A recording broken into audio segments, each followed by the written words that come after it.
Со символичното поставување на првата лопата со бетон во темелите, денеска штипскиот градоначелник Иван Јорданов ја означи градбата на новиот мост на реката Отиња. Купната инвестиција е 5,2 милиони денари од буџетот на општина Штип, од парите на граѓаните.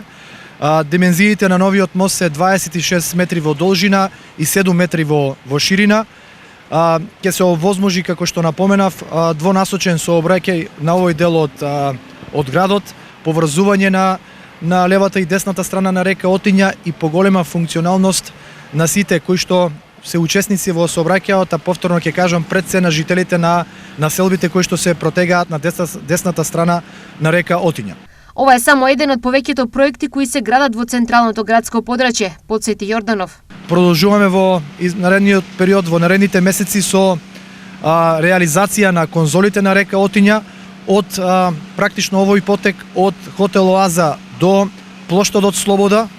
До крајот на годината очекувам исто така да се започне проширувањето на Васил Галвинов, главната сообраќајница од основното училиште Ванчо Прке до основниот суд Штип и со тоа да се добие една целина. Согласно планот, новиот мост на Отиња ќе биде готов за 2 месеци.